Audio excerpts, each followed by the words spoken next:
Okay, I see all of us. Everybody wave hello while we're waiting to turn from blue to green.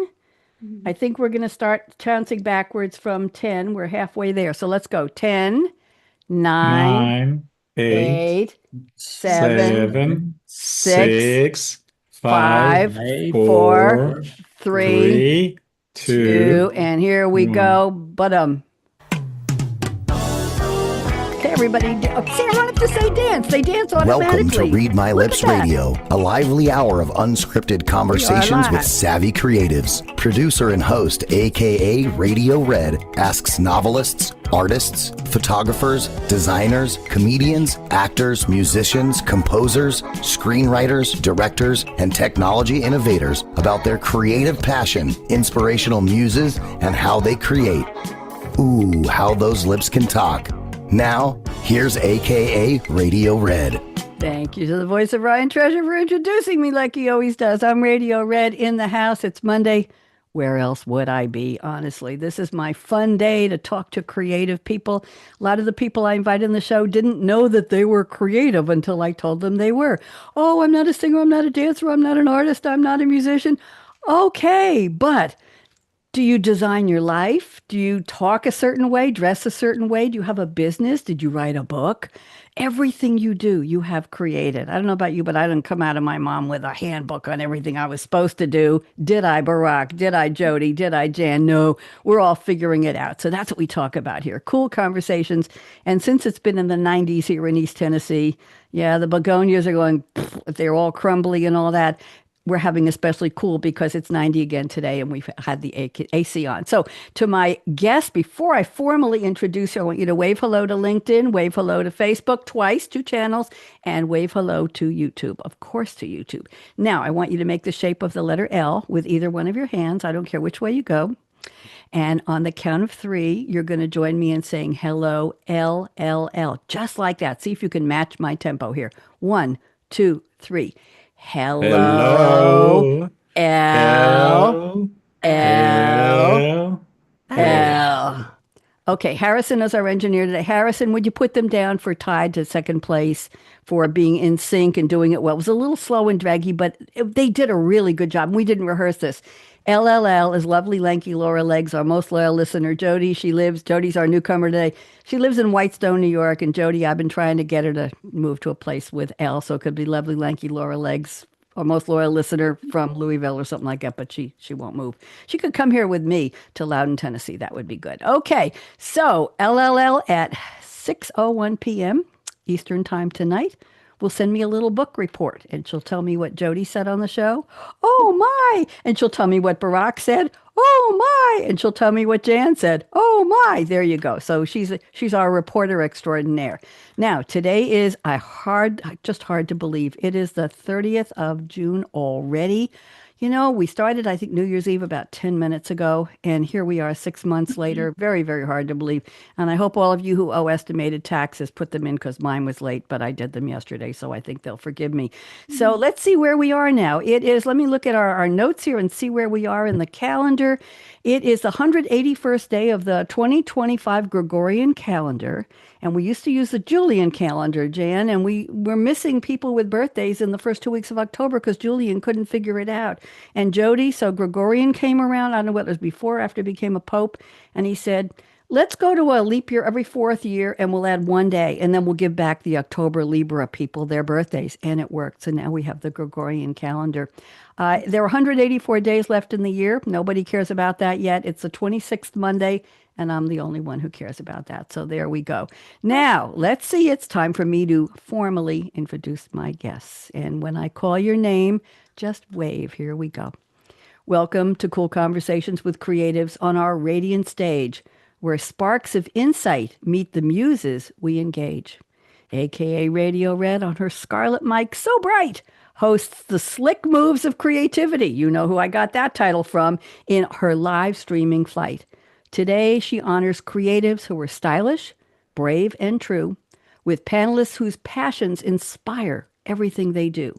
Jodi Velazquez, Barak Engel, and Jan Burl gather round, sharing experiences and wisdom where creativity is found. Here we go. Jodi, you're up first.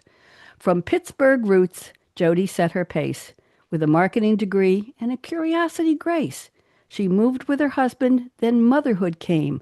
When her daughter faced illness, life wasn't the same.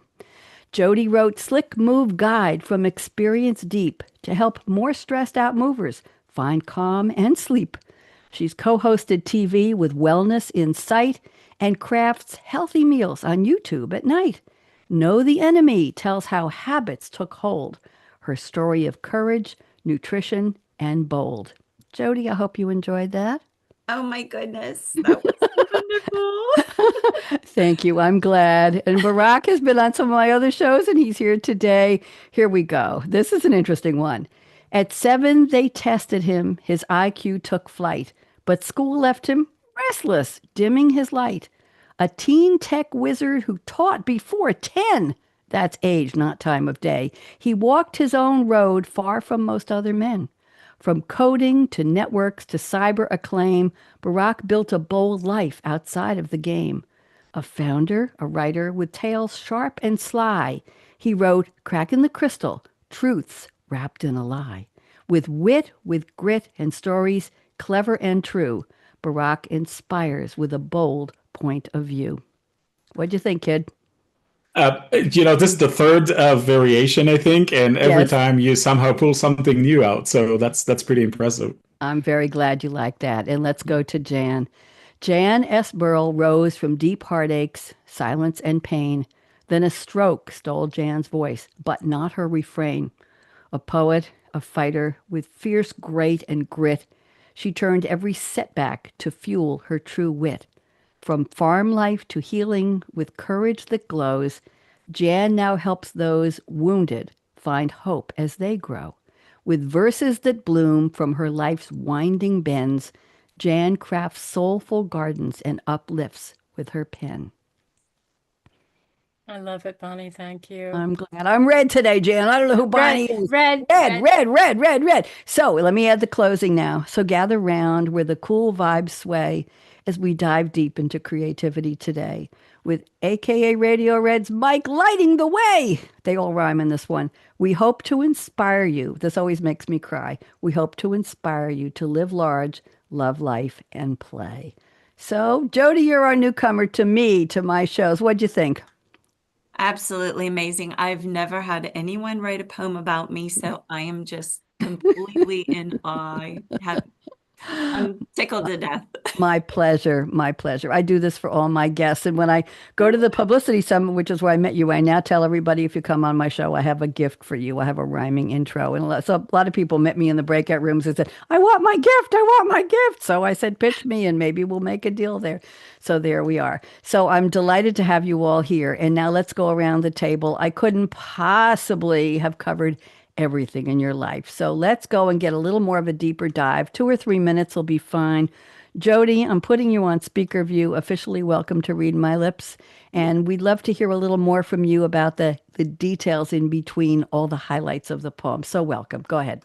Thank you. I think that a lot of the details, the story in the book that I wrote can kind of be sad. A lot of people say, oh my God, that's, she was so young. But the thing is, I have had so much fun with my 2 daughters. When I got married, I said, I want 2 girls. And God gave me 2 girls, and I've had so much fun with them. So we still are having fun because they're 24 and 26 and they still live at home. And we just have a ball. We have so much fun all the time. Tell me a little bit about writing your book and this slick moves.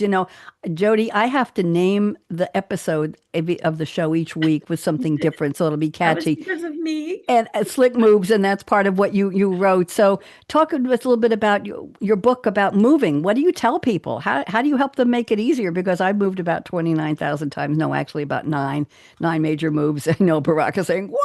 Only 9? I moved 1,000. We'll talk to you later. Jodi, just a quick tip. What do you tell people about moving? How do you make it easier? Well, for example, one of my friends asked me to come over and help her with her dishes. And I got over there and I was showing her how to wrap dishes. And I looked and I said, what about your china cabinet? And she said, what about it? The movers will take that. And I said, oh, sister, all that glass has to come out and be crated or it's going to break. And she said, what are you talking about? And I had to go out and get cardboard for her set. There's a lot of things that people just don't realize. So I help people with that book realize little things like that, especially if it's your first time moving. Very important. You have no idea the movers I've had, the things they've broken, the things they've smashed, everything from a Yeah. 55-inch TV to a very, very large, very expensive base of a glass coffee table to an Yeah. antique figurine Yeah. from a French figurine from my mother's antique collection. They broke off the little tiny tip of the of the thumb of it was a Oh, man and woman pair from Shakespearean times or Elizabethan times, and that little I found it. Somebody just threw it in a box. Just threw it in a box. Didn't cover anything. I've been fined by my the board of my co-op after serving on the board there for 19 years. When I moved, the movers were late and they were still taking me out of the apartment at 11 o'clock at night, and the board fined me hundreds of dollars for an after-hours move. I said I gave my service to this building for 19 years. Too bad. Pay the damn fine. So oh boy. put that in the update to your book. Okay, let's move on here. We don't want to have any sad stories here. It's only good stuff. Thank you, Jodi. Barak, Engel, you have been on my Technology Revolution show as an author talking about AI and all kinds of characters in your books. And now here you are. So why don't you please just fill in some blanks, and welcome, Barak. Oh, thank you. And I just love coming on your shows, regardless which ones they are. Thank you. Professor Red. I am a zero generation American, so I'm an immigrant. I came here when I was 27 from Israel with a bit of a already in the world of internet. So it was part of the dot-com bubble. And then, roughly 2002, I sort of left the corporate world, started my own business, and have been running it since then. So it's still around 23 years later. And along the way, I ended up writing a couple of books in my profession. One of them ended up, without my knowledge, nominated and accepted into something called the Cyber Canon, which sort of the series list of the most important books around security management. Hold on, we're all going to clap for you. Don't step on the clap, Jodi. And you didn't even know it was nominated. Okay, that's I an didn't. I applause. truly did not know. That's an applause. Now you can go back and tell us more. Go ahead. Thank you, ladies. And so there's now a second edition of it, and it's pretty well known in the profession. But the reality is that throughout this entire time, my wish, my secret desire, my hidden, dream has always been to be more in the fiction world and pure creative. In fact, when I was a teenager, what I really wanted to do is to be on stage and to write and to direct. But of course, being a good little Jewish kid, my options were being a doctor or a lawyer, and that's how I ended up in engineering because that was easy. And so in the pandemic, it's one of those pandemic projects. I ended up writing a novel, this one called The Crack in the Crystal, and it is my debut novel, and it is based off of an idea that I had since I was a teenager. And it just needed sort of a story anchor, and the story anchor showed up during a Dungeons and Dragons game that we ran and that I ran during the pandemic. And that was enough. And now there's a novel out there, and I love this book more than anything else I've ever created. So There's the spark. That's part of why we talk about creativity during a D&D game. You'll yeah, be talking more about that later on when we get to that part of the show. Thank you, Barak. Always a pleasure. You're a well, real firecracker. You are. I love you the mentioned the word spark, right? The very first chapter of the book is called Spark. get out. Well, how did I know? Prescient? I don't know. It must be, I've been called worse. Okay, thank you very much. Let's go on to Jan. Jan joined the show around 3 hours ago or 2 hours ago when I was looking. I have to do a shout out to Dr. Bob Whitehouse, who was due to be on today. He's had some health challenges and we'll be rescheduling him. So those of you who received the 1,100 of you who received the promo this morning with Bob's name, he'll be coming on hopefully in October when he's recovered. So Jan Burl has been on the show before, and I contacted her on LinkedIn. Yes, people do pay attention to messages on LinkedIn. And I said, Jan, I have an opening. You want to come on today? You don't have to do anything. I have all your stuff from the last time in April. And she said, of course, Red, I love being on your show. And here she is. So I spent the next 90 minutes after that updating everything, the graphics and the promo and the posts and the notes. And here you are. And Jan, everybody, please give Jan a round of applause for me, Barak and Jodi. That's quite an accolade for you to decide to come on last minute. And I appreciate that, Jan. So Jan, fill in the blanks. Tell us more. What have you been up to? Welcome back. Well, since the stroke, I made it through work. I got my master's degree in creative arts and English. Yeah. And I had to learn how to do everything with my left hand, including this is my latest painting. It's not done. Hold it up again. Hold it up again. What It's are you gonna have- painting on? Just watercolor paper? What is the paper? It's just sketchbook. Wow. And it's going to have a bird, probably a bluebird, flying through the middle of it. So Watercolor? it's not done. No, just acrylics. Acrylics. That's what I have. So that's what I use. Lovely. Thank you. Thank you. Yeah, as well as doing all my books, I have 5 poetry books out right now. One of them is a stroke poetry. One of them is Meandering of a Quiet Mind. Just everything you could think of, and I put it into poetry. Plus my love books, my love poetry books, and letters, love letters. And my stroke coaching book. So if people can't afford a coach, and a lot of us are on disability and don't have any extra income, they can get the book for $10 and still be having some of what I do with everybody. Very nice. Jan, tell us, when was your stroke? Can you tell us that? When you Yes, share that? my stroke was almost 10 years ago now in July. So And you've been 2015. I want to know where you get those gorgeous flowers. Like, what do they call those? The fascinators. The British lady said, like Kate Middleton and everybody, when they go to weddings or other events, they wear fascinators, hats that are attached on the side. Where do you get your gorgeous fascinator flowers? I got them from England when I was over there years ago.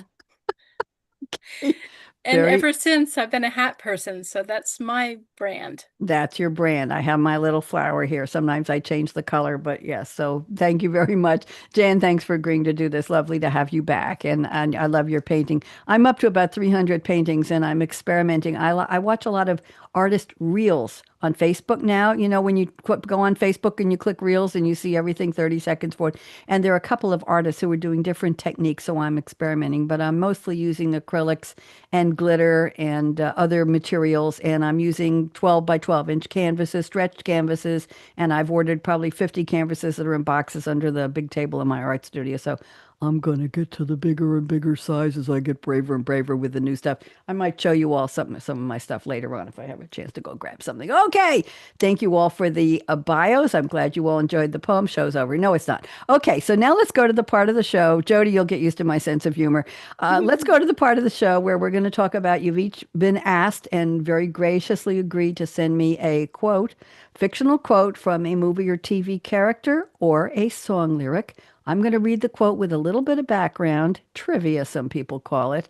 And it's really my joy to research these. You know that, Barak, because I researched yours. He had the right show, the right episode, the wrong character. And I had so much fun finding that. I have a clip.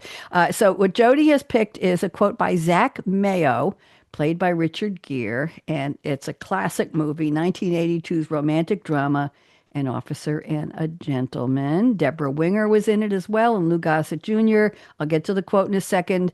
Zach Mayo is a U.S. Navy aviation officer candidate beginning training at candidate school. He meets his first true girlfriend during training, a young townie named Paula Pokrifke, played by Deborah Winger. He comes into conflict with the hard-driving Marine Corps gunnery sergeant Emil Foley, played by Lou Gossett Jr. The movie was the best film of 1982, Jodi. It grossed listen to this. Barak, you have to hear this. $190 million on a $7.5 million budget. Can somebody do the math? I know. 190 versus 7.5. Gossett got the Golden Globe and Oscar for Best Supporting Actor, the first African-American actor to win in that category. Deborah got Oscar nominations for Best Actress. They got a Best Original Screenplay, blah, blah, blah, blah, blah. It won the Best Original Song for Up Where We Belong. Beautiful song. Here's the quote Jodi has picked, and I can't wait to hear how you relate this to your creativity.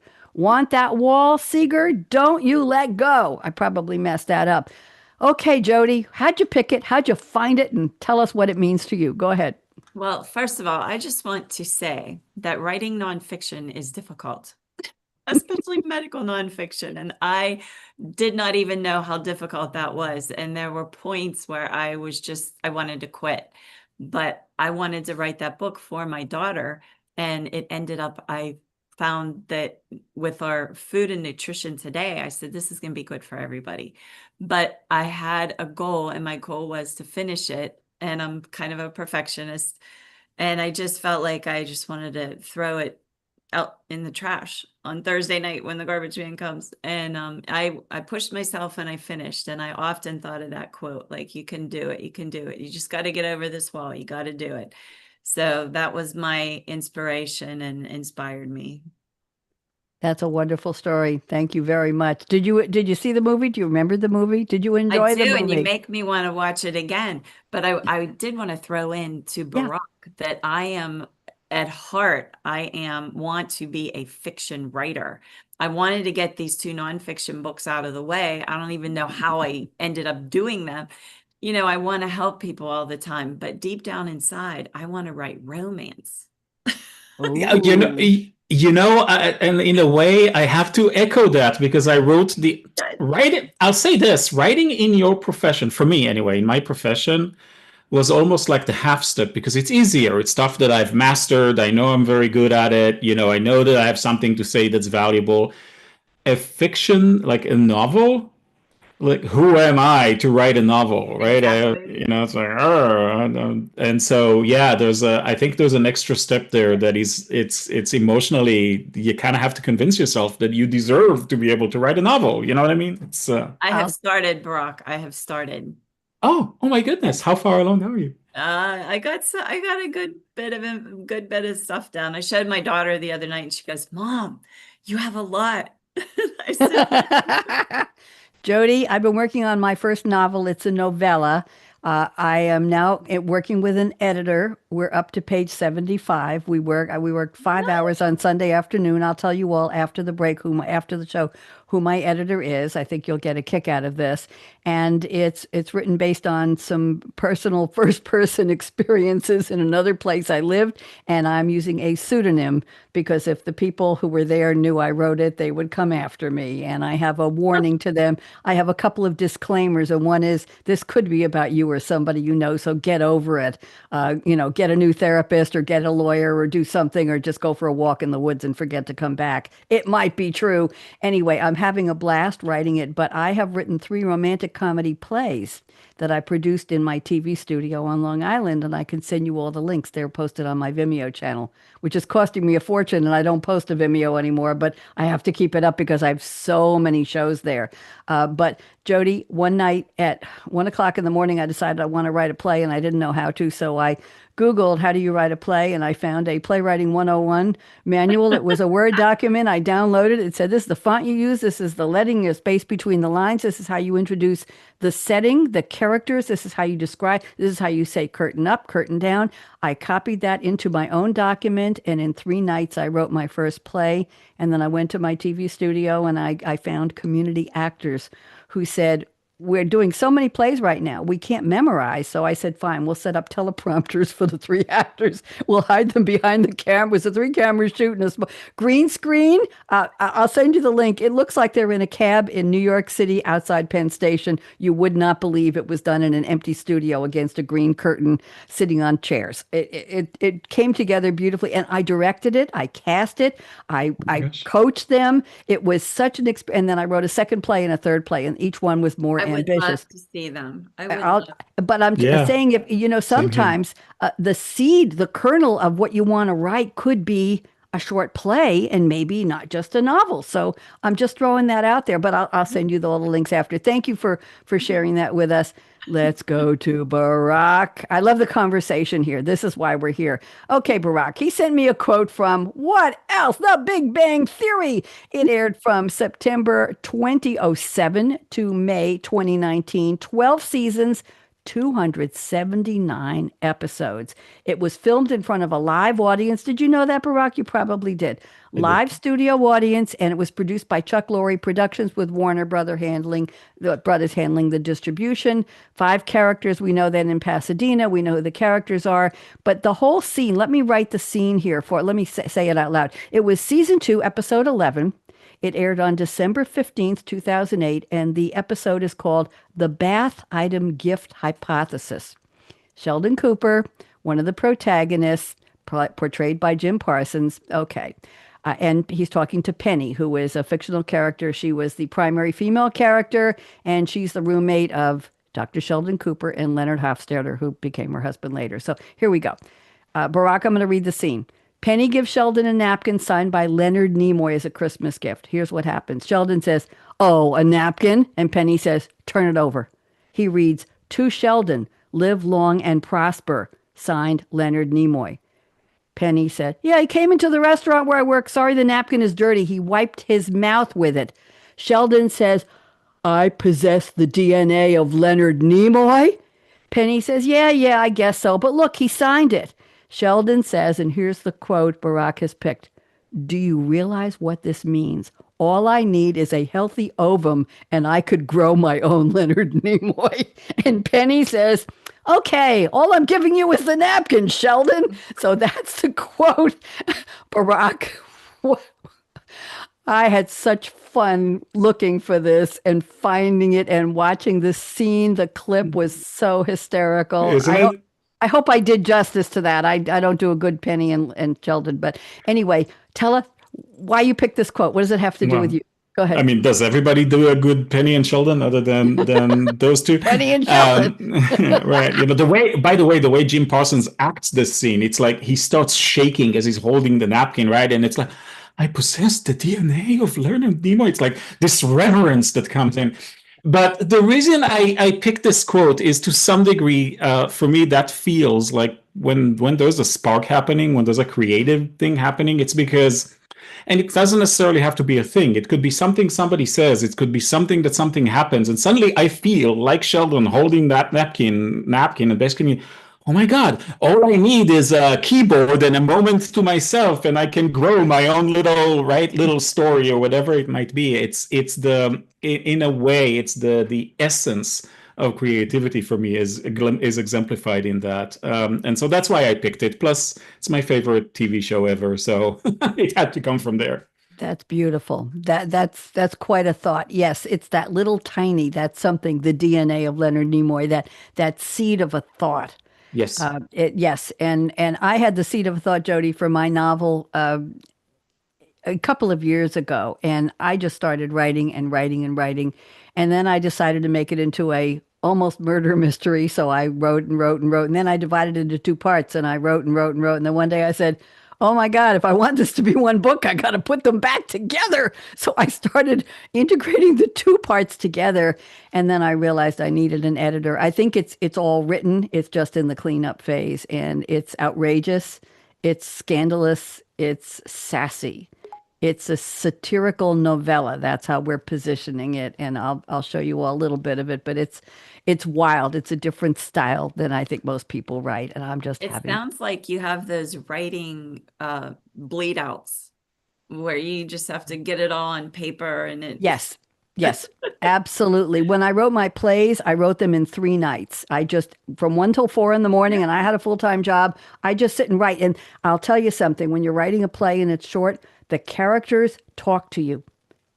Barak knows, Jan knows, the characters, Jodi, will tell you what to say. They're not saying, I said this, and they're saying, the stream of thought is coming into your heart, into your brain, into your mind, and you are just the channel.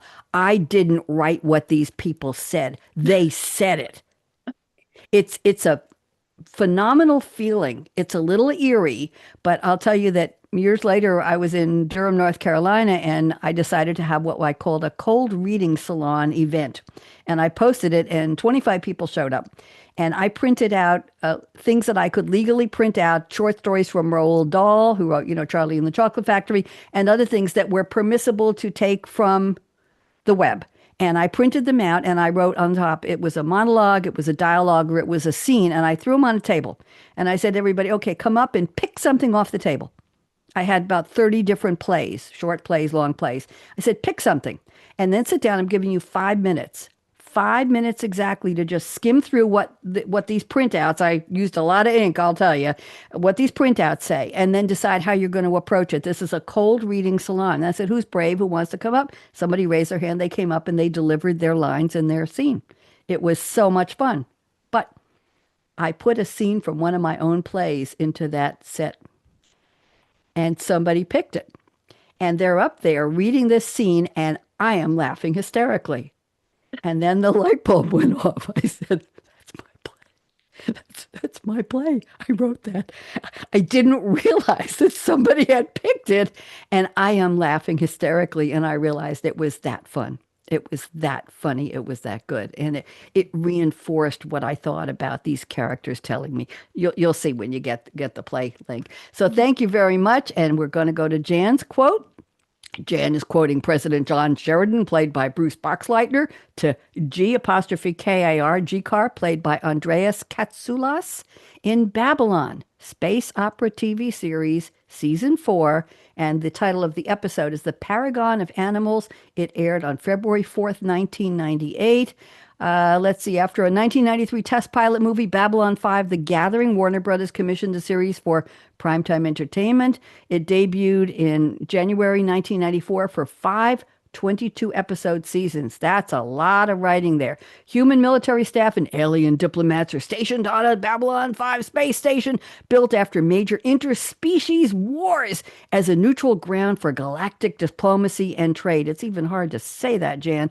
The humans become pivotal to the resistance against Earth's descent into totalitarianism. No, we don't do politics on my show. The title of this episode comes from Shakespeare's Hamlet, Act 2, Scene 2. What a piece of work is man, how noble in reason, how infinite in faculty, in form, and moving, how express and admirable, and then it ends up with the paragon of animals. Here's the quote Jan has picked. The universe speaks in many languages, but only one voice. It speaks in the language of hope. What a beautiful quote. I know, they're all impressed. We're all going, aw. Jan, how'd you pick it, and what does it mean to you? Go. A little sidebar. I just watched the whole series again, and I had to write to my friend, who happens to be the music composer, to tell him that he is the only one who has been able to, during the last 3 episodes, maybe break out in tears. I cry every time I watch it, and I've watched it way too many times. And he actually was part of my creativeness because one of his CDs, called Epic, was this beautiful scene of looking out of a cave at the ocean out in California. So I painted it for him and sent it to him. That was how we started our friendship over 20 years ago. Wow. But yeah, he's amazing. Anyway, there are so many people that are so stuck in their own small world that they don't look beyond. And with I'm writing a romance book too, a historical romance book that takes place going backwards in time all over Europe and Eastern, that whole section. And it's very important for us to realize that we all bleed red. We all are the same. We are all one person. Even though we have different languages, different voices, we are still one. And we just need to get back to our roots and remember that. Thank you. That's lovely. So how do you relate that to your creativity? Are you that one voice? Are you that joining of thoughts and minds to talk to people in that one voice of hope, Jan? I try to do that in my children's book. I talk about stroke. I have different people that are named characters in each of the books. I have 2 written so far. In my stroke book, it doesn't matter your color, your age, anything. Same with my poetry. It can be between a man and a woman of any age. It can be between a man and a man, or a woman and a woman. It doesn't matter. The thing is, we all have the right to enjoy something like this with the people we love. Thank you. That's beautiful. Do you have a copy of your book in front of you anywhere nearby? No, I don't. I didn't have time. Sorry. Okay, you'll show it. I know you'll show it to us afterwards. I want them to see the cover of one of your what's the name of your one of your children's books? Tippy's New Friend. It's about finding a dragon, a completely new thing that we didn't think was live, and becoming friends with her. Lovely, lovely. And I've read it. It's adorable. It's very well done. Thank you all for the quotes. Let's move now to your creativity statements. I'm going to pick one from each of you, and you're going to unpack it, like they say on the news. And then what I'd like you to do is Jodi's first, and Jan and Barak, if you have anything you'd like to say to Jodi, any shared sentiments or any questions, just wiggle one of your fingers at me, and I'll respond to any finger except the middle one. Okay. Oh, you've heard that before on my show. Jodi's new. This is the first time. I only respond to one of the nice fingers. Okay. So here we go. Jodi says, smiling and laughing have to be in my daily mix. A friend who was going through a tough divorce 15 years ago, I told him, you can walk straight through hell smiling. Every time I speak with him, he reminds me of that saying and tells me how much it helped. Having fun powers me through any difficult tasks. And I'm just going to, you say the creativity in your chapter 45, non-technology activities for kids, is an all-time high because I let my desire to laugh and smile guide me. Talk about that in your creativity, Jodi. That's a lovely sentiment. Please go ahead. Okay, so it is a tough deal when you have a small child that has diabetes because you really can't drift too far away from them. And I thought, some of my other friends were doing things like, going to concerts, going on vacations. And I was thinking, if I have to do this, I'm going to have fun. So that's where I came up with the creativity that we did. I had two small daughters. We played all kinds of games. Nothing was with technology. We didn't use phones or laptops or anything like that. So we have a sun porch and it has low windows. So for example, lift the window up and play Dairy Queen or drive through. And, we had the food from the playhouse, little play food, or sometimes it was real food. And that would keep her moving, which was helpful for diabetes. But also we were just having a blast doing this kind of stuff. My father built them a lemonade stand and we sold lemonade a couple times, but that was kind of boring. So we got the Play-Doh out and mixed water with it and brought mud into the scene and just had fun. And that helped me get through the day and helped me help her as well. See, that's where creativity comes in, is how do you get through the day and bring the people you love with you through that day, right? I'm pausing for emphasis, not because I'm not knowing what I'm saying. Anyway, yeah, Barak or Jan, any thoughts about that element of fun guiding you, getting you through a tough day? Without it, how can you be? I know. Exactly. If I'm not in that space, I can't write. Right. I mean, to be fair. Yep, I agree. You got to smile. Thank you very much, Jodi. I'm going on to Barak. I'm looking at your statement number 1. This is interesting. You say inspiration comes from anywhere. Here's the key, and I can never predict it. Even if it shows up, I need my inner world to be calm before inspiration can turn into art. That is a packed statement. Can you please unpack it for us? Go ahead. I want to know. Go ahead. Youth wants to know. Go ahead. Well, so if your mind isn't clear, and for me, again, to go back to the whole Sheldon and Leonard Nimoy and the napkin, right? In order to get that spark that drives inspiration, my mind has to be open for it. If I'm in a bad state, if I'm too anxious, if whatever it is that's happening in life is too stressful, what have you, then there's just no room for it. It doesn't have anywhere to connect, right?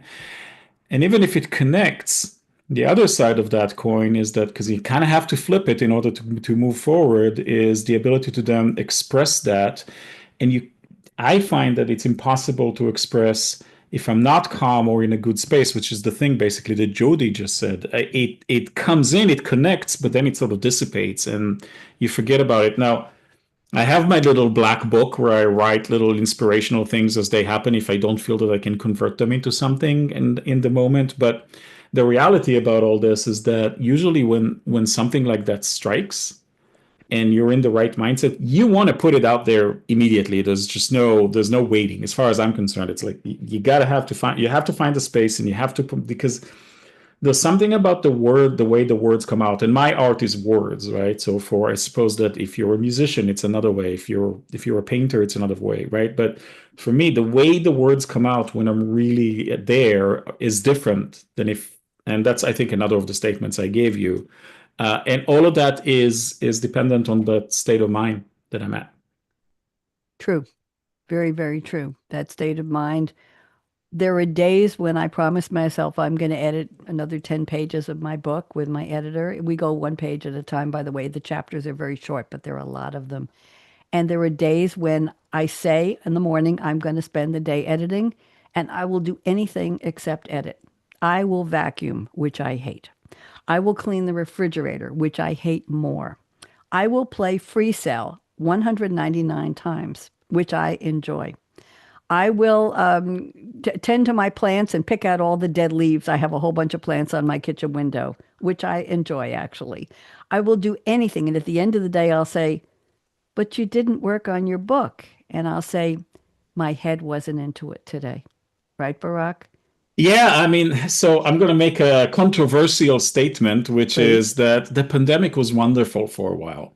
Because one of the things that was real about it, that for me, is that it's not that I had a place where I was like, there's nothing else to do. Like in a way, because the world shut down, and thankfully I was very privileged to not like literally be struggling for food or what have you, right? Which a lot of people were. So I don't want to minimize that in any way, but I was lucky enough to be in a position where everything shutting down meant there's all this pressure that we deal with in our daily lives. A lot of it kind of went away because everybody was in their homes and just having, and in a way that provided a continuous space. And I think that's one of the reasons that novel was written so quickly. There you go. There you go. Jan or Jodi? I've got the two J ladies here. Any thoughts about being in that right headspace? Jodi, what about you when you were writing your book? Anything say to you, today is the day my head wants to do this? What do you think? I think being busy and being stressed is definitely squashes your creativity. So I find that when I have less stress and I don't have as much to do, that those are great times for me. I really like to write when I have periods where I have to go somewhere and I know I'm going to be waiting.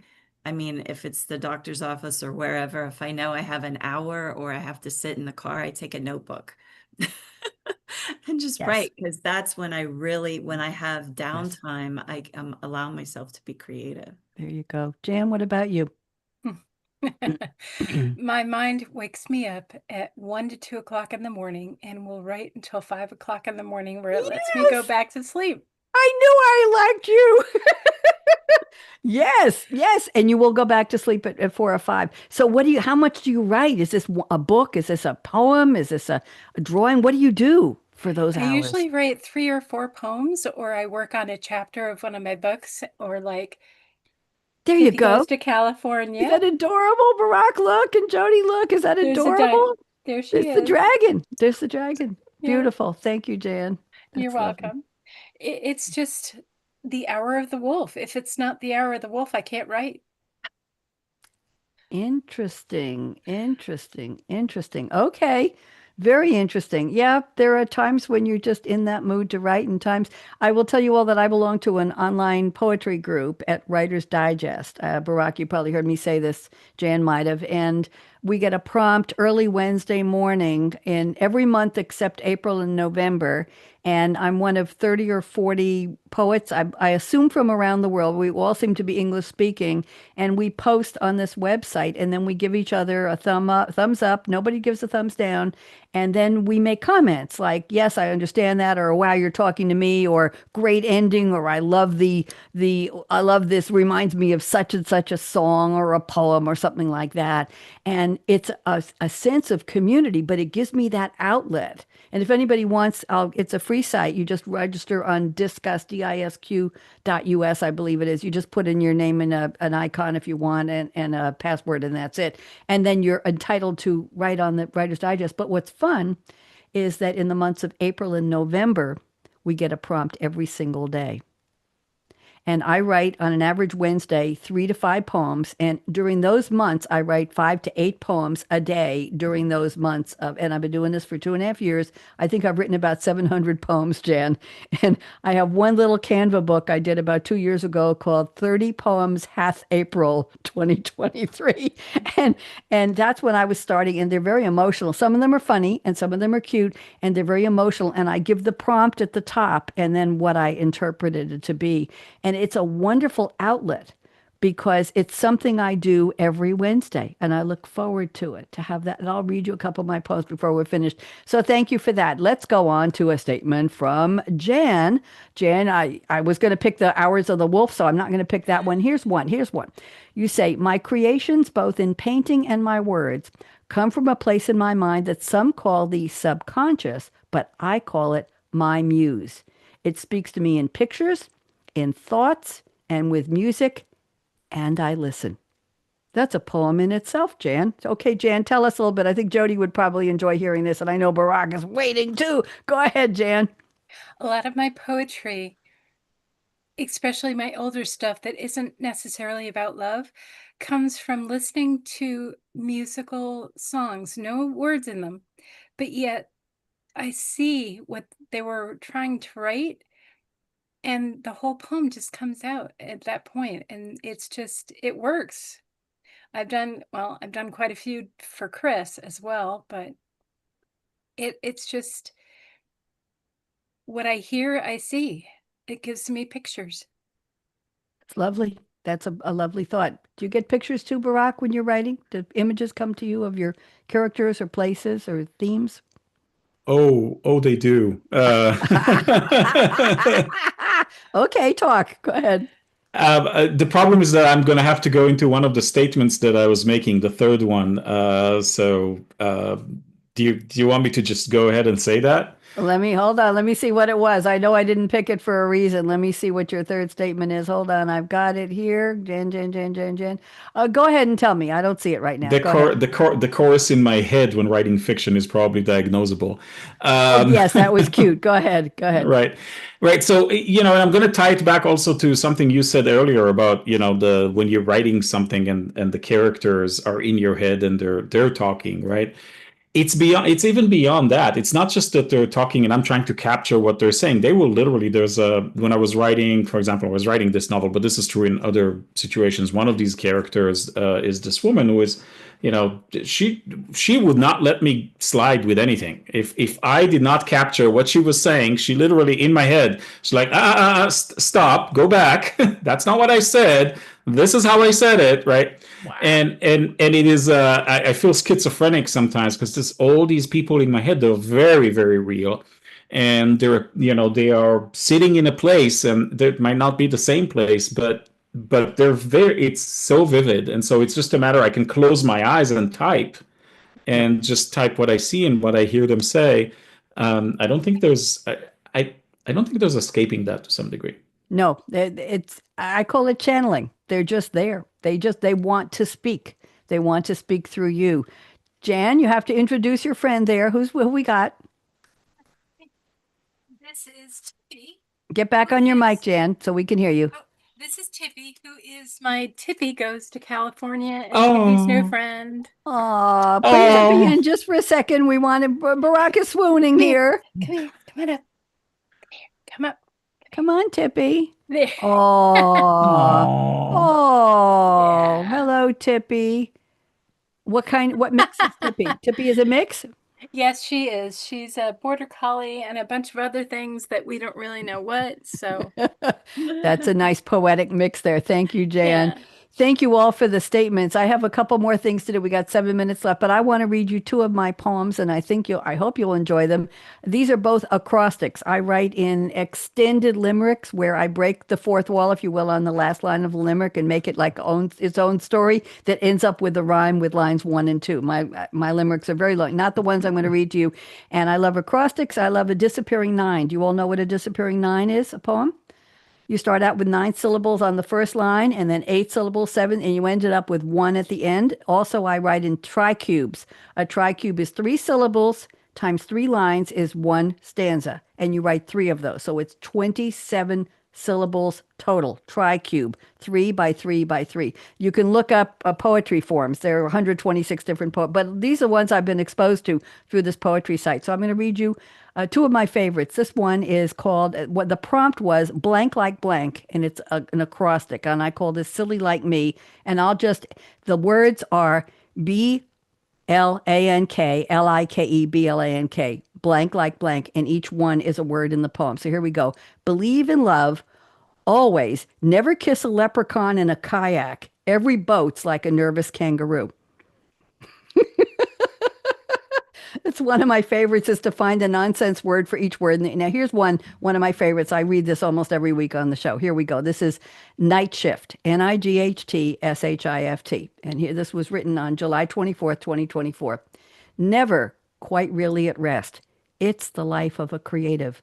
Going, gripping, gyrating, growling, groaning, growing, highs and lows flowing on a mental Mobius strip. The days are the nights are the days again, shifting off and on, into and out of gear, hoping for unique brilliance even once. It's a calling, command, curse, roller coaster, finding eureka, euphoria amid frustration and fears. Thus is the life of the creative. What do you think? Beautiful. One of my favorite. Spot on. Thank you. One of my favorite acrostics. Okay. Let's do oh my goodness, I have some events in music history. Today is June 30th. Let's go through this and then some famous birthdays, and then we'll wrap this up in a couple minutes. So today, in 1973, George Harrison's Give Me Love, Give Me Peace on Earth. Anybody remember that song? Barak, I think you remember that. Jan does. Jodi, do you remember that? George Harrison, formerly of the Beatles. He dislodged Paul McCartney and Wings' My Love from the #1 spot on the U.S. singles chart. So one Beatle pushed out the other one out of the #1. On this day in 1975, this is about redheads, Bob Dylan saw a woman named Scarlett Rivera, a striking redhead, playing a violin while he was driving in New York City. That night, he took her to a Muddy Waters concert where they both went on stage as guest musicians. This is totally off the cuff. He enlisted her to play violin on his Desire album, especially the song Hurricane, and she joined his Rolling Thunder Revue. So much for getting discovered as a redhead. I'll stay that way. On this day in 1977, Marvel Comics published a Kiss comic book. They mixed a vial of their blood into the ink. Barak, that one was for you. I thought you'd get a kick out of that. I don't know, a little gory to me. On this day in 1984, Bruce Springsteen's Dancing in the Dark reached #2 on the Hot 100 chart. It's been 4 weeks, held off by Prince's When Doves Cry. We're talking some major songs here. Springsteen never got to #1, but as a writer, he wrote Blinded by the Light from Manfred Mann's Earth Band, which went to #1, and the next 6 singles from Born in the USA all made the top 10. On this day in 2015, Apple launched the Apple Music streaming service. That's a date to remember. And on this day in 2009, U2 launched their 360 tour with a show in Barcelona, I'm supposed to say. Listen to this. 109 shows later, they finished with $735 million in earnings. The one next to them in earnings was the Rolling Stones, set in 2005 to 7 with $558 million. And Ed Sheeran broke the record in 2019 with $775 million. That's the kind of money they're making from these tours. We need to go on tour. Okay, celebrities. Today is Fantasia Barrino's 41st birthday. She was an R&B singer and winner of American Idol Season 3, known for the hit I Believe. Lizzie Kaplan from Mean Girls and Fargo is 43 today. Vincent D'Onofrio, who is an intense, transformative actor. He was in Full Metal Jacket, Law and Order, Criminal Intent, and The Kingpin in Daredevil. Before he was famous, he worked as a nightclub bouncer, a delivery driver, a backstage theater hand, and he was building sets at the Stanislavski Theater. And for one role, he gained 70 pounds for his debut as Private Pile. We'll leave that one alone. David Allen Greer is 69 today, actor and comedian. You all should know his name. Stanley Clark is 74 today, renowned bassist. I have 1 minute to go. Renowned jazz bassist and founding member of Return to Forever. And let's see, in social media, Megan Strawberry 17 Camarina is 30 years old. How old is she? She has 2 million followers. She was born in 87. She posts lyric dub music videos and vlogs and lively gaming studios. She took her name, from I'm a Gummy Bear, from Strawberry Shortcake as a kid. We'll leave that alone. On TikTok, Nick Similitos, called Nicky Thicky, has 1.9 million followers. He was born in 2003. Happy birthday. And on Instagram, Ellen Scheidlin was born in 94, and she has 4.4 million followers. Today is National Mai Tai Day, International Asteroid Day, National Meteor Watch Day, Out of the Outfit Day, Take My Children to Work Please Day, World Snorkeling Day. Okay, here we go. Here's the follow-up. We have to finish up here. So, Jodi, I want you to know this. The other two may know this. In 2014, I ended my shows with the top 10 tips for women. I saved the notes. Always save your notes, right? Jan, Barak, Jodi. Number 1 tip was aspire to be Barbie. The biatch has everything. That was from 11 years ago. And now here's my closing, and we'll stay and talk afterwards. So here we go. Life is short. Break the rules. Yep. Forgive quickly. Nope. Kiss slowly. Yep. Love truly. Yep. Laugh uncontrollably. Join me, everybody. 1, 2, 3. Don't hurt yourself. And never regret anything that made you smile. Finally, work like you don't need the money. Dance like no one's watching. When I taught disco, they watched. Sing like nobody's listening. Love like you've never been hurt. We all have. Let it grow back your heart. Money talks, chocolate sings, la. And last but not least, I stole this line from another host 20 years ago. Thank you for turning me on. Let me do the closing music, and then we're going to say goodbye. So don't go away, anybody. Here we go.